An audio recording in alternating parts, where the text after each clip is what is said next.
Chapter 8. The Examination for Lieutenant. HMS Indefatigable was gliding into Gibraltar Bay, with Acting Lieutenant Horatio Hornblower stiff and self-conscious on the quarterdeck beside Captain Pellew. He kept his telescope trained over towards Algeciras.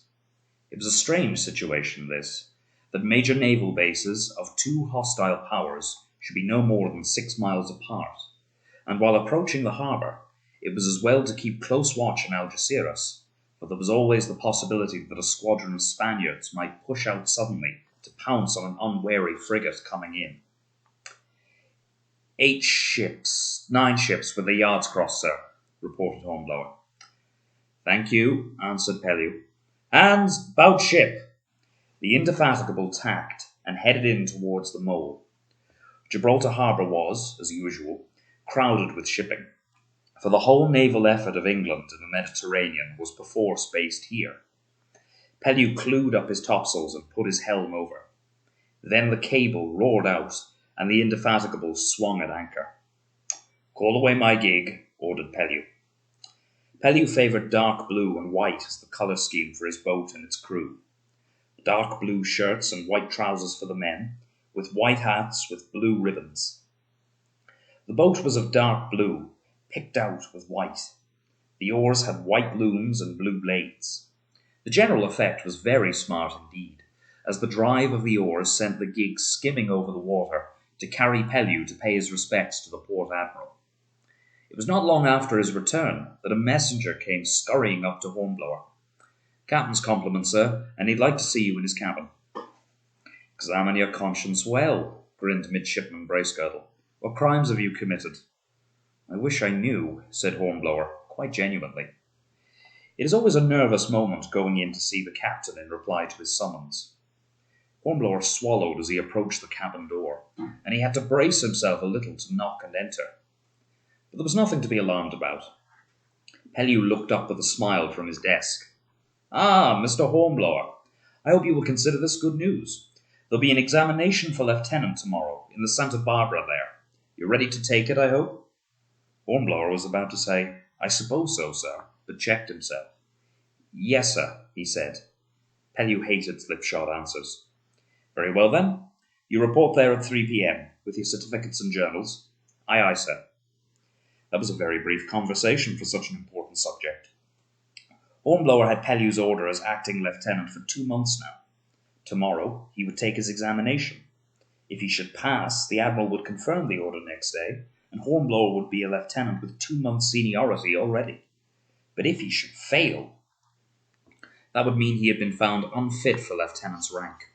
He would revert to midshipman, the 2 months' seniority would be lost, and it would be 6 months at least before he could try again. 8 months' seniority was a matter of enormous importance. It would affect all his subsequent career. "Tell Mr. Bolton you have my permission to leave the ship tomorrow, and you may use one of the ship's boats." "Thank you, sir." "Good luck, Hornblower."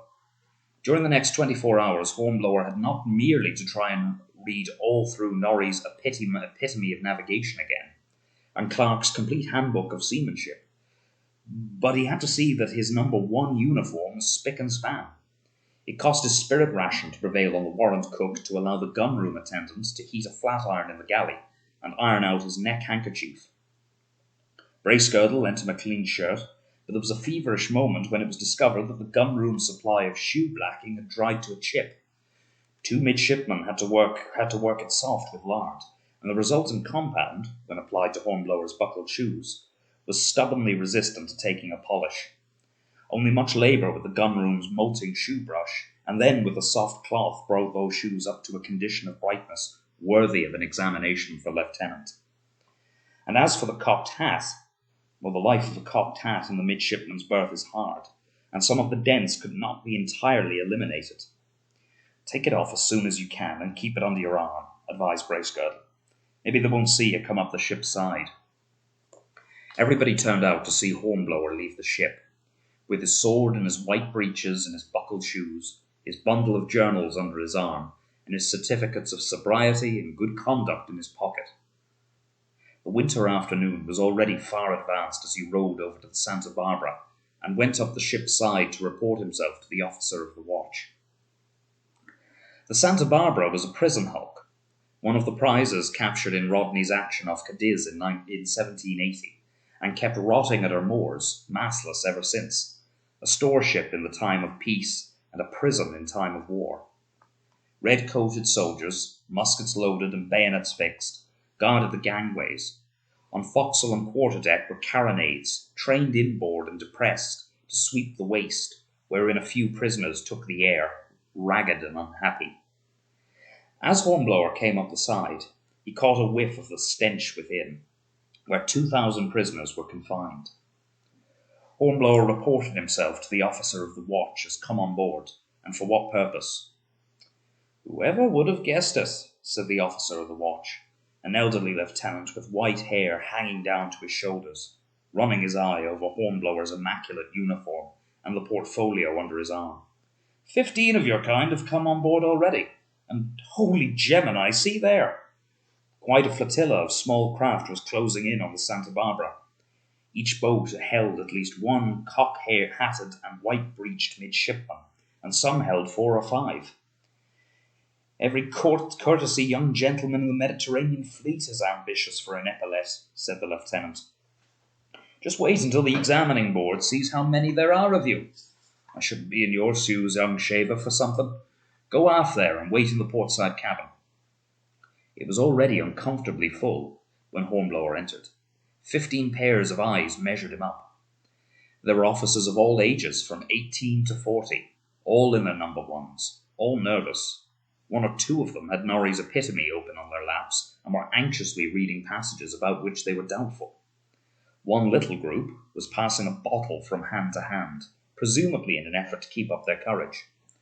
But no sooner had Hornblower entered than a stream of newcomers followed him. The cabin began to fill, and soon it was tightly packed. Half the 40 men present found seats on the deck, and the others were forced to stand. 40 years back," said a loud voice somewhere, "my grandad marched with Clive to revenge the Black Hole of Calcutta. If he could have witnessed the fate of his posterity." "Have a drink," said another voice, "and to hell with the care." 40 of us," commented a tall, thin, clerkly officer, counting heads. "How many of us will they pass, do you think? 5? "Oh, to hell with care," repeated the bulbous voice in the corner, and lifted itself in song. "Begone, dull care, I prithee be gone from me." "Oh, cheese it, you fool," rasped another voice. "Hark to that." The air was filled with the long-drawn twittering of the pipes of the boatswain's mates, and someone on deck was shouting an order. "A captain coming aboard," remarked someone. An officer had his eye on the crack of a door. "It's Dreadnought Foster," he reported. "Oh, he's a tail-twister if ever there was one," said a fat young officer, seated comfortably with his back to the bulkhead. Again the pipes twittered. "Harvey of the dockyard," reported the lookout. The third captain followed immediately. "God, it's Black Charlie Hammond," said the lookout, looking as if he'd lost a guinea and found a sixpence. "Black Charlie!" exclaimed somebody, scrambling to his feet in his haste and pushing to the door. "Let's see." "God, so it is." "There here is one young gentleman who will not stay for an answer. I know too well what the answer would be. 6 months more at sea, sir, and damn your eyes for your impertinence in presenting yourself for examination in your present state of ignorance. Black Charlie won't ever forget that I lost his pet poodle overside from the cutter in Port of Spain when he was of the Pegasus. Oh, goodbye, gentlemen, and give my regards to the examining board." With that, he was gone, and they saw him explaining himself to the officer of the watch, and hailing a shore boat to take him back to his ship. "One fewer of us, at least," said the clerkly officer. "What is it, my man?" "The board's compliments, sir," said the marine messenger. "And will the first young gentleman please to come along?" There was a momentary hesitation. Nobody was anxious to be the first victim. "The one nearest the door," said an elderly master's mate. "Will you volunteer, sir?" "I'll be the Daniel," said the erstwhile lookout desperately. "Remember me in your prayers." He pulled his coat smooth, twitched at his neckcloth, and was gone, the remainder waiting in gloomy silence, relieved only by the glug-glug of the bottle as the bibulous midshipman took another swig. A full 10 minutes passed before the candidate for promotion returned, making a brave effort to smile. 6 months more at sea? Asked somebody. No, was the unexpected answer. 3. I was told to send the next man. It had better be you. But what did they ask you? They began by asking me to define a rum line. But don't keep them waiting, I advise you. Some 30 officers had their textbooks open on the instant to reread about rum lines. You were there 10 minutes, said the clerkly officer, looking at his watch. 40 of us, 10 minutes each. Why, it'll be midnight before they reach the last of us. They'll never do it. They'll be hungry, said someone. Hungry for our blood, said another. Perhaps they'll try us in batches, suggested a third, like the French tribunals. Listening to them, Hornblower was reminded of the French aristocrats jesting at the foot of the scaffold. Candidates departed, and candidates returned, some gloomy, some smiling. The cabin was already far less crowded. Hornblower was even able to secure sufficient deck space to seat himself, and he stretched out his legs with a nonchalant sigh of relief. And he no sooner emitted the sigh than he realized that it was a stage effect which he had put on for his own benefit. He was as nervous as he could be. The winter night was falling, and some good Samaritan on board sent in a couple of purser's clips to give a feeble illumination in the darkening cabin. "They're passing 1 in 3, said the clerkly officer, making ready for his turn. Oh, may that I be the third. Hornblower got to his feet again when he left. It would be his turn next. He stepped out onto the half-deck into the dark night and breathed the chill, fresh air. A gentle breeze was blowing from the southward, cooled, presumably by the snow-clad Atlas Mountains of Africa across the strait. There was neither moon nor stars. Here came the clerkly officer back again. Hurry, he said. They're impatient. Hornblower made his way past the sentry to the after cabin. It was brightly lit, so that he blinked as he entered and stumbled over some obstruction. It was only then that he remembered that he had not straightened his neckcloth, and seen to it that his sword hung correctly at his side. He went on blinking in his nervousness at the 3 grim faces across the table. Well, sir, said a stern voice, report yourself. We have no time to waste. Hornblower, sir. Horatio Hornblower, Midshipman. I mean, Acting Lieutenant, HMS Indefatigable. Your certificates, please, said the right-hand face. Hornblower handed them over, and as he waited for them to be examined, the left-hand face suddenly spoke. You were close-hauled on the port tack, Mr. Hornblower, beating up channel with a nor'easterly wind blowing hard, with Dover bearing north 2 miles. Is that clear? Yes, sir. Now, the wind veers 4 points and takes you flat aback. What do you do, sir? What do you do? Hornblower's mind, if it was thinking about anything at all in that moment, was thinking about rum lines. In fact, this question took him as much aback as the situation it envisaged. His mouth opened and shut, but there's no word that he could say. By now you're dismasted, said the middle face, a swarthy face. Hornblower was making the deduction that it must belong to Black Charlie Hammond. He could think about that even if he could not force his mind to think at all about his examination. Dismasted, said the left-hand face, with a smile like Nero enjoying a Christian's death agony. With Dover cliffs under your lee. You are in serious trouble, Mr. Hornblower. Serious indeed. Hornblower's mouth opened and shut again. His dull mind heard, without paying special attention to it, the thud of a cannon shot somewhere not too far off. The board passed no remark on it either, but a moment later there came a series of further cannon shots, which brought the 3 captains to their feet. Unceremoniously, they rushed out of the cabin, sweeping out of them the way the sentry at the door. Hornblower followed them. They arrived in the waist just in time to see a rocket soar into the night sky and burst in a shower of red stars. It was the general alarm. Over the water of the anchorage, they could hear the drums rolling as all the ships present beat to quarters. On the portside gangway, the remainder of the candidates were clustered, speaking excitedly.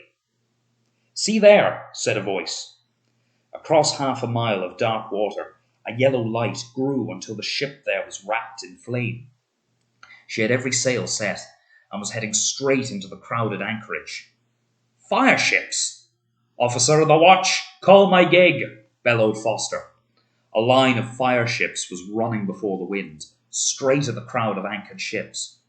The Santa Barbara was full of the wildest bustle as the seamen and marines came pouring on deck, and as captains and candidates shouted for boats to take them back to their ships. A line of orange flame lit up the water, followed at once by the roar of a broadside. Some ship was firing her guns in the endeavour to sink a fireship. That even one of those blazing hulls made contact with one of the anchored ships, even for a few seconds, and the fire would be transmitted to the dry, painted timber, to the tarred cordage, to the inflammable sails that nothing would put it out. To men in highly combustible ships, filled with explosives, fire was the deadliest and most dreaded peril of the sea. "You shoreboat there!" bellowed Hammond suddenly. "You shoreboats! Come alongside, blast you!" His eye had been quick to sight the pair oar rowing by. "Come along or I'll fire into you," supplemented Foster. "Sentry there, make ready to give them a shot." At that threat, the wherry turned and glided towards the mizzen chains. "Here you are, gentlemen," said Hammond. The three captains rushed to the mizzen chains and flung themselves down into the boat. Hornblower was at their heels. He knew there was small enough chance of a junior officer getting a boat to take him back to his ship, to which it was his bounden duty to go as soon as possible. After the captains had reached their destinations, he could use this boat to reach the Indefatigable. He threw himself off into the stern sheets as she pulled off, knocking the breath out of Captain Harvey, his sword scabbard clattering on the gunwale. But the three captains accepted his uninvited presence there without comment. "Pull for the Dreadnought," said Foster. "Damn it, I'm the senior," said Hammond. "Pull for the Calypso." "Calypso it is," said Harvey. He had his hand on the tiller, heading the boat across the dark water. "Pull, oh, pull," said Foster in agony. There could be no mental torture like that of a captain whose ship is in peril and he not on board. "There's one of them," said Harvey. Just ahead, a small brig was bearing down on them under topsails. They could see the glow of the fire, and as they watched, the fire suddenly burst into a roaring fury, wrapping the whole vessel in flames in a moment, like a set piece in a fireworks display. Flames spouted out of the holes in her sides and roared up through her hatchways. The very water around her glowed vivid red. They saw her halt in her career and begin to swing slowly round. "She's across the Santa Barbara's cable," said Foster. "Aye, she's nearly clear," added Hammond. "God help him on board there, she'll be alongside her in a minute." Hornblower thought of 2,000 Spanish and French prisoners, battened down below decks in the hulk. "With a man at her wheel, she could be steered clear," said Foster. "We ought to do it." Then things happened rapidly. Harvey put the tiller over. "Pull away!" he roared at the boatman. The latter displayed an easily understood reluctance to row up to that fiery hull. "Pull!" said Harvey. He whipped out his sword from his scabbard, and the blade reflected the red fire as he thrust it menacingly at the stroke oar's throat. With a kind of sob, Stroke tugged at his oar, and the boat leaped forward. "Lay us under her counter. I'll jump for it."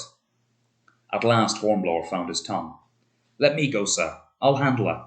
Come with me if you like. It may need two of us." His nickname of Dreadnought Foster may have had its origin in the name of his ship, but it was appropriate enough in all circumstances. Harvey swung the boat under the fireship's stern. She was before the wind again now, and just gathering way, just heading down upon the Santa Barbara. For a moment, Hornblower was the nearest man in the boat to the brig, and there was no time to be lost. He stood up on his thwart and jumped. His hands gripped something, and with a kick and a struggle, he dragged his ungainly body up onto the deck. With the brig before the wind, the flames were blown forward.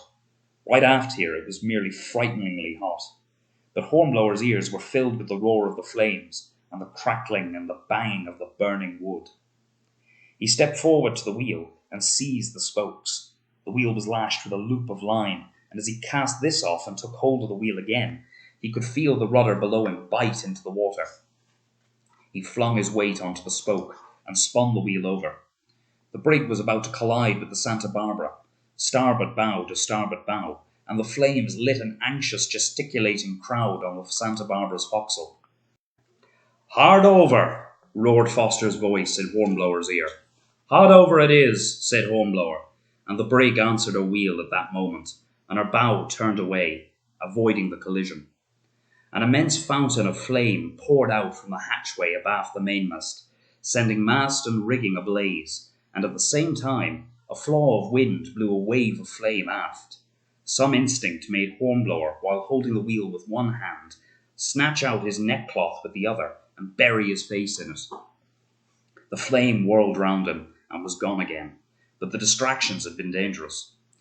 The brig had continued to turn under full helm, and now her stern was swinging in to bump against the Santa Barbara's bow. Hornblower desperately spun the wheel over the other way. The flames had driven Foster aft to the taffrail, but now he returned. "Hard a lee!" The brig was already responding. Her starboard quarter bumped the Santa Ana in the waist, and then bumped clear.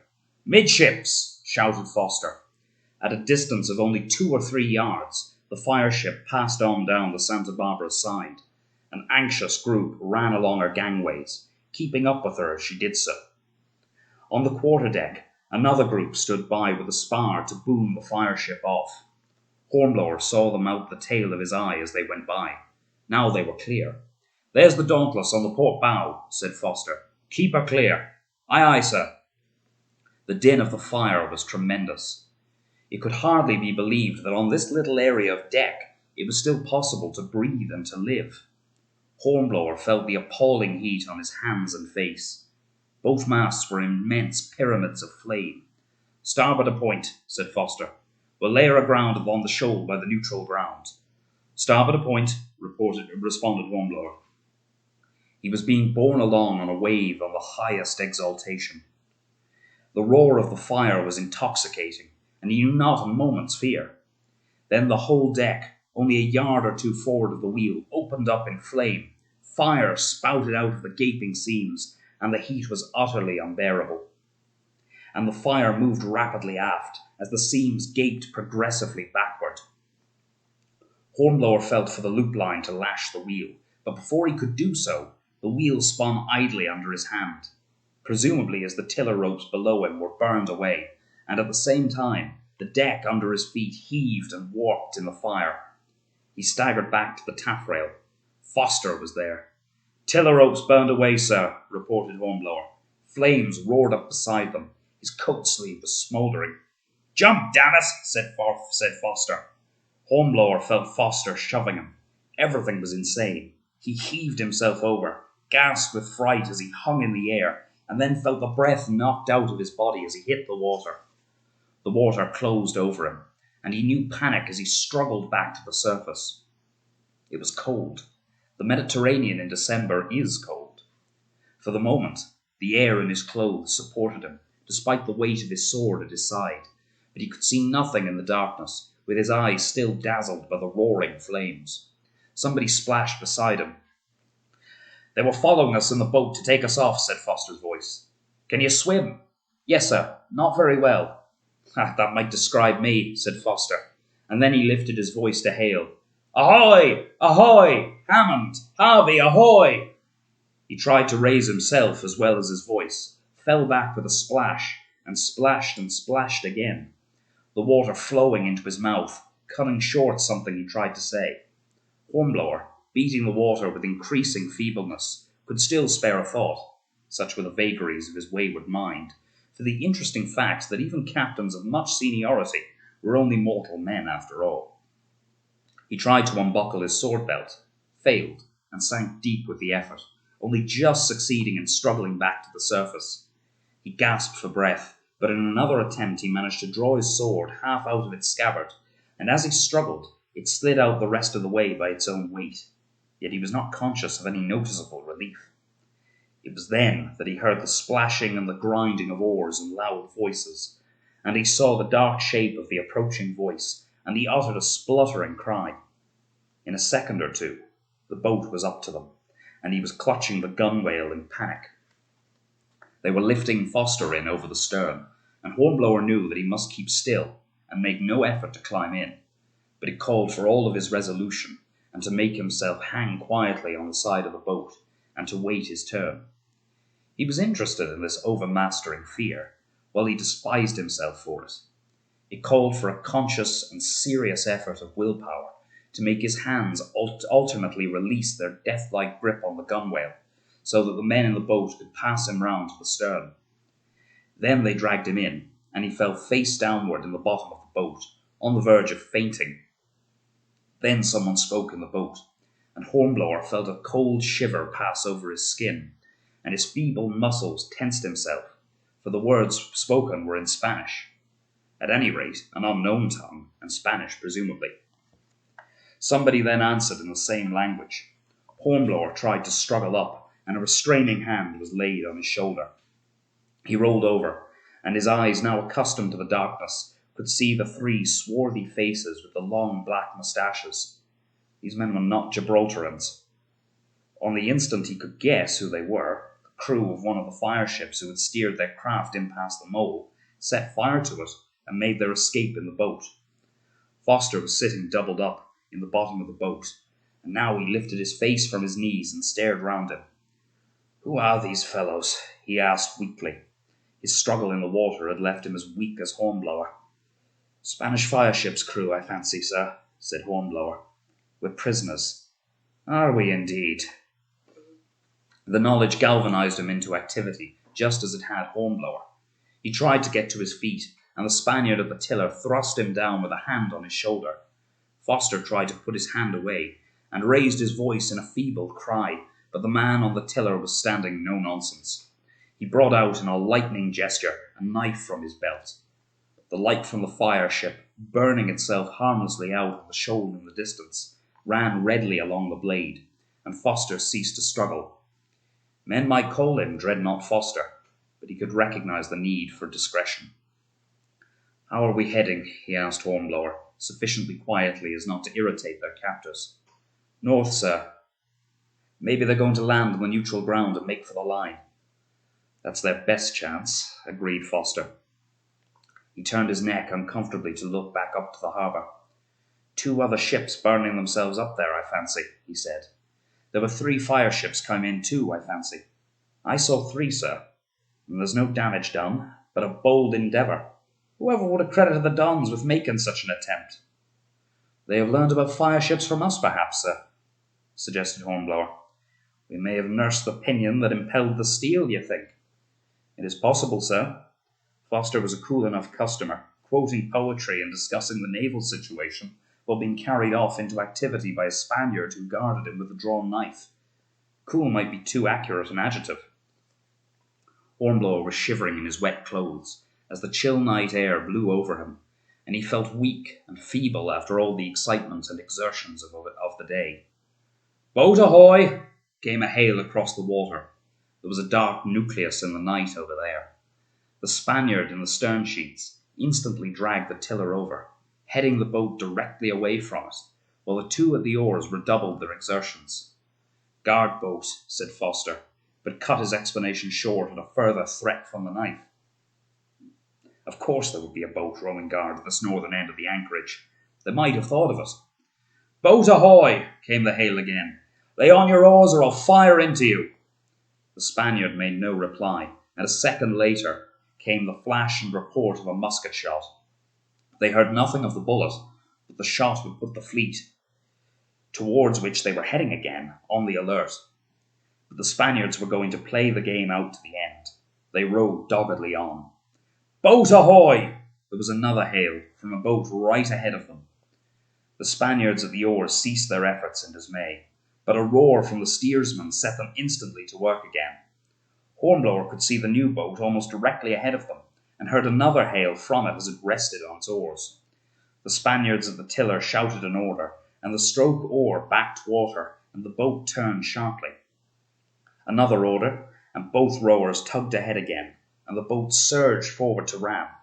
Should they succeed in overturning the intercepting boat, they might make their escape, even now, while the pursuing boat stopped to pick up their friends. Everything happened at once, with everyone shouting at the full pitch of his lungs, seemingly. There was the crash of the collision, both boats heeling wildly as the bow of the Spanish boat rode up over the British boat, but failed to overturn it. Someone fired a pistol, and the next moment the pursuing guard boat came dashing alongside, its crew leaping madly aboard them. Somebody flung himself on top of Hornblower, crushing the breath out of him, and threatening to keep it out permanently with a hand on his throat. Hornblower heard Foster bellowing in protest, and a moment later his assailant released him, so that he could hear the midshipman of the guard boat apologizing for this rough treatment of a post-captain of the Royal Navy. Someone unmasked the guard boat's lantern, and by its light Foster revealed himself, bedraggled and battered. The light shone on their sullen prisoners. "Boats ahoy!" came another hail, and yet another boat emerged from the darkness and pulled toward them. "Captain Hammond, I believe," hailed Foster, with an ominous rasp in his voice. "Thank God," they heard Hammond say, and the boat pulled into the faint circle of light. "But no thanks to you," said Foster bitterly. "After your fireship cleared the Santa Barbara, a puff of wind took you on faster than we could keep up with you," explained Harvey. "We followed as fast as we could get these rock scorpions to row," added Hammond. "And yet it called for Spaniards to save us from drowning," sneered Foster. The memory of his struggle in the water rankled, apparently. "I thought at least I could rely on two brother captains." "What are you implying, sir?" snapped Hammond. "I make no implications, but others may read implications into a simple statement of fact." "I consider that an offensive remark, sir," said Harvey, "addressed to me equally with Captain Hammond." "I congratulate you on your perspicacity, sir," replied Foster. "I understand," said Harvey. "This is not a discussion we can pursue with these men present. I shall send a friend to wait on you." "He will be welcome. Then I wish you a very good night, sir."